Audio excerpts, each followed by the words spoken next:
Assalamualaikum teman-temanku sekalian. Bertemu lagi dengan admin di dalam channel Kenyataan Hidup 22.0 dalam kesadaran diri manusia yang membuat manusia itu terkadang tidak bisa mengendalikan dirinya sendiri.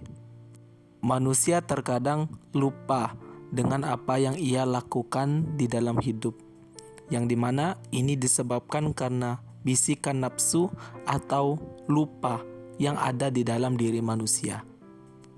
Apalagi panjangnya angan-angan yang ada di dalam diri manusia yang membuat manusia lupa atau tidak sadar dengan apa yang dia lakukan di dalam hidup. Lupa, nafsu, setelah itu panjangnya angan-angan yang membuat tindakan manusia melupakan tujuan dari hidupnya sendiri. Yang dimana memang manusia memiliki tujuan dalam kehidupan ini, yaitu kematian, dan di mana kita sebagai manusia harusnya mempersiapkan diri kita untuk menuju kematian.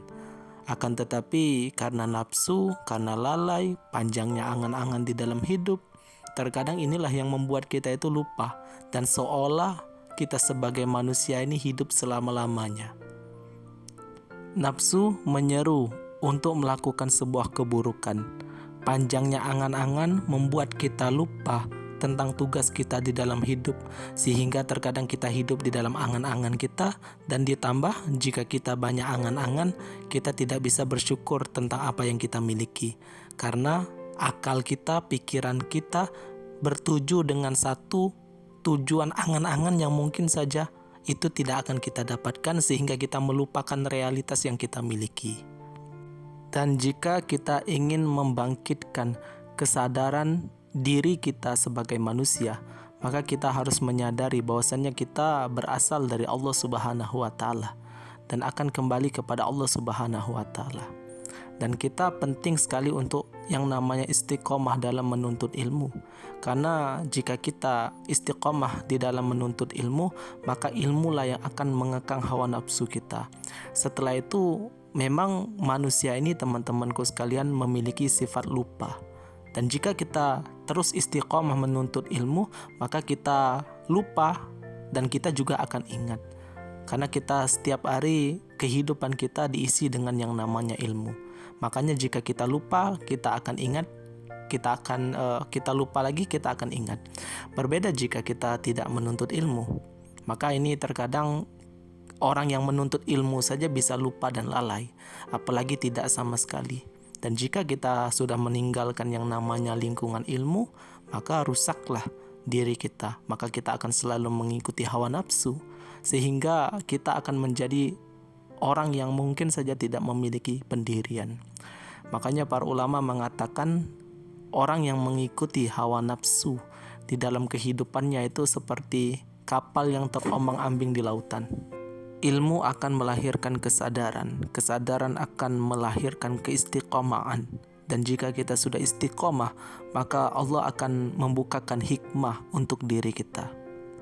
Allah Subhanahu wa Ta'ala berfirman, yu'til hikmata may yasha wa may yu'tal hikmata faqad utiya khairan katsira wa ma yazkaru illa ulul albab.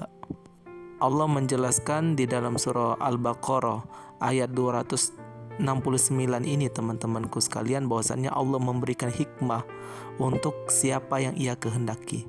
Hikmah di sini bukan ilmu seperti yang orang bayangkan, teman-temanku sekalian, yang bisa terbang atau ilmu gaib, ya bukan itu.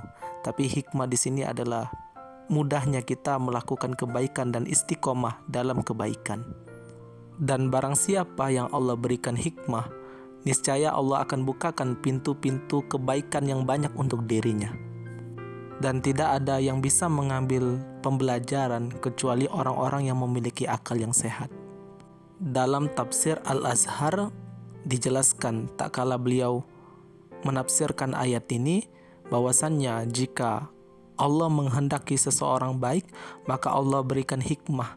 Dan ketika ia mendapatkan hikmah dari Allah Subhanahu wa Ta'ala, maka ia akan istiqomah dalam melakukan kebaikan dan dia akan mendapatkan kebaikan yang banyak.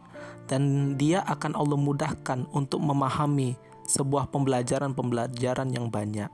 Dan ini dijelaskan oleh Buya Hamka di dalam tafsir beliau. kita mohon kepada Allah Subhanahu wa Ta'ala, semoga kita diberikan hikmah dan diberikan keistiqomahan oleh Allah Subhanahu wa Ta'ala, sehingga terbukalah pintu-pintu kebaikan untuk diri kita, dan kita dijauhkan dari perkara-perkara yang buruk, perkara yang keji, perkara dosa yang membuat kita jauh dari Allah Subhanahu wa Ta'ala. Amin amin ya rabbal alamin. Mungkin sekian penjelasan admin pada video kali ini. Semoga bermanfaat. Lebih dan kurang admin mohon maaf. Kepoin terus channel admin karena masih banyak sekali seputar filsafat Islam, pemikiran Islam yang ingin admin bagikan untuk teman-temanku sekalian. Jadi jika teman-temanku tertarik untuk belajar filsafat Islam, bisa dikepoin channel ini karena sudah banyak sekali ya yang sudah admin bahas di sini. Saya admin undur diri. Wassalamualaikum warahmatullahi wabarakatuh.